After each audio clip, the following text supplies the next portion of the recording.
Hello and welcome back to the Disneyland Show. I'm your host Nathan, and today we're going to be talking about the Mad Tea Party in our continuation of the Rides of Disneyland Resort series. Just before we get into this, in case you don't know, we have a new YouTube channel. It's just the Disneyland Show. It might be a bit hard to find since when you search up the Disneyland Show, all that pops up is all the Disney verified stuff. So search up a specific episode that you want to listen to on YouTube to get access to the YouTube channel. Subscribe, do all that stuff. We'll have exclusive content coming up soon. Game show maybe, lists, conversations about specific rides, not just like lands in general. And yeah, so go over there, subscribe. We'll have every single Disneyland Show episode up there. About a week after they originally air, or so. They might release earlier, might release later. Just depends on editing and all that kind of jazz. So anyway, let's talk about the Mad Tea Party. This is one of those Fantasyland rides that's a bit weird just because of how controversial it is and how some people love it. Some people don't really like it. Some people are just kind of in the middle, and I'm already letting you know I'm kind of in the middle. So it's located in Fantasyland between Alice in Wonderland and the Storybook Land Canal boats. It's an outdoor spinning ride.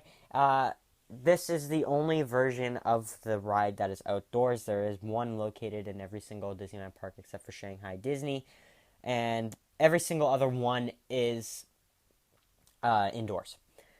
And this is the only one that is not indoors. It's outdoors. And it looks really nice. It's an opening day Disney attraction, and the ride lasts about 90 seconds. So the plot of the ride, if there even really is one, come on, the only reason why you're going on this is just to spin around and hear your kids scream. It's themed in Alice in Wonderland. The Mad Tea Party sees the overseer, Mad Hatter, of course, having fun with his teacups. And that is the entire plot of the ride, because Disney knows that the only reason why you're going to really go on this is just to spin around for 90 seconds. Yeah, good job, Disney. You're knowing what to put on your websites. I actually really do appreciate them saying that, though, not giving an actual in-depth story. That'd just be hilarious on a stupid spinning ride. I'd actually like to see that, though. Disney revamp this ride and make it like a dark twist. Have it be the 2010 animated version, and you have it's indoors. You have all the ride music in. It's basically one giant dark ride. It's just showing the movie. That's when you know Disney would be kind of going downhill. But we're good for now. We're good for now. Let's get into the history and some facts about it. So this is an opening day Disney attraction, and it wasn't originally located where it is today. It was actually located where King Arthur Carousel is now, because originally, I believe, just go over to the King Arthur Carousel episode to know more about the ride. This wasn't designed by Disney. It was designed by a company called Arrow, who also worked on many other opening day Disney attractions. Look up about Arrow, the company, and the partnership with Disney a bit more if you want to know more about how they were. But to sum it up, they were struggling financially, and Disney was just like, "Oh, you can just design the ride," and they no, and Disney at the end of the day, skipping over a bunch of crap, Disney ended up buying, I believe, a third of the company in shares or something other along the lines of that. So yeah, neat stuff. The teacups originally sat on a bland-looking canvas until painted and themed, which I think the painted and themed would be much better. I don't really understand why they didn't theme it back when it opened, when the land or when Disneyland opened, because kind of missing out with no theming. There were some teacups that were just plain white, and only select few that were actually themed, and everybody wanted the colored one, so they'd run over for them. But yeah. So the artist from It's a Small World came over and rethemed everything, which is much appreciated. Thank you for that, because it wouldn't look the best nowadays. So the ride doesn't operate in the wet, because it is pretty much circle on top of circle on top of circle. It's just plates. It's a bunch of plates in your teacups. Haha, nice reference there. But it doesn't operate in the wet. The ride can actually slip and slide, causing hazard.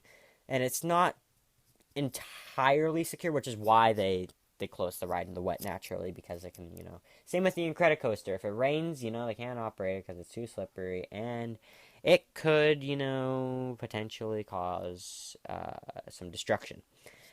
Before 2004, you could actually spin the cups really fast on your own, but due to safety concerns, they restricted to how fast you could go in 2004. And also, on top of all of that, there is no fastest teacup, people. If you say, oh yeah, purple's the fastest one, or yeah, it's a yellow teacup, whatever. Purple's the fastest one. There is no fastest one. You can make it for how fast you go, but please know that there is a cap for how fast you can go on that ride. So speaking of actually on the ride, let's talk about the ride. So you enter a normal-looking queue in Fantasyland, and then enter a normal carnival-looking fenced area where you look to your left and you can see other people spinning around and potentially throwing up. So after that, you select your teacup. You're getting the same experience, so it doesn't matter which one you pick. It's a teacup at the end of the day, people. So the music turns up and you begin to spin. If you turn the wheel in the middle of your cup, the ride will go faster. Not the entire ride, just your cup. This lasts a minute and a half until you stop the ride and you begin to throw up. You exit the ride, going to the next attraction on your list. I know, it's incredibly short, and it only lasts 90 seconds. So let's talk about my thoughts on it. Like I said earlier, did I say that earlier? I'm not sure. I'm in the middle on this one. I am dead center. I appreciate the ride because of its history and how it's an opening day attraction, but there's better things to do. There's better stories or better rides to immerse yourself in, like Roger Rabbit, like It's a Small World, like actual Alice in Wonderland ride, like anything else in Fantasyland, probably minus Casey Jr., because that ride kind of sucks. But yeah, I mean, there's other better things to do today. But if I were talking back in 1955, I would probably praise this entire park. But today, there's better things to do. However, if you do have somebody in your party, or you know somebody, or you are that person that really badly wants to go on this ride, I mean, don't miss it. If you want to go on to a Disneyland ride that we say is either a skip or standby or fast pass, and you think it's the best ride there, go for it. Just get on that ride. At the end of the day, everybody's going to be riding that ride. But it might not be the best ride. And in terms of today, Mad Tea Party kind of suffers. It's still a good ride. It's still fun. It's still got good music. It's got good theming. It's in a good place right next to Alice in Wonderland. But it's just not the greatest ride, and you don't get fully immersed into this Alice in Wonderland environment. Not like in the Dark Ride. Which is why I'm going to give the Mad Tea Party a skip/standby. I'm not giving it a full skip. I'm not giving it a full standby. I think it's solid enough to go on, but be warned, there is better things to do. And if I were to recommend a time to go on this ride, it would be if you have a fast pass to wait for, let's say, to Roger Rabbit or to Star Tours, Space Mountain, or anything in that little clump, the right-hand clump of the park, I would say go on this just to kill some time. It's 90 seconds, it's really short, and for some people, you'll like it. For some people, you'll be wanting your money back because they don't really have, you only get park ticket now, you can get on. But, yeah, it's just, sadly, not my favorite ride. But if you have somebody in your party or you want to go on it, go on it. At the end of the day, everybody's going to be going on it. Next time I go, I'm going to be going on it. There's no denying that everybody's going to be riding the ride, even though it might not be the best ride. So yeah, those are my thoughts on the Mad Tea Party. Sure, maybe slightly controversial, but hey, they're my thoughts. Let us know your thoughts by sending us an email to tdspodcast1@gmail.com, or you can send us questions about the show, questions about Disneyland, topics of conversation you potentially want us to talk about on a podcast episode or on YouTube or anything like that. Send them over to tdspodcast1@gmail.com, or you can also message us over on Instagram at the Disneyland Show podcast. You can follow us there and send us a DM with your question, topic of conversation, anything like that, and we'll hopefully talk about it in an episode in the future. But yeah, so those are my thoughts on the Mad Tea Party.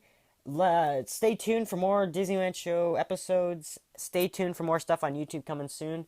And yeah, this is Nathan from the Disneyland Show signing off.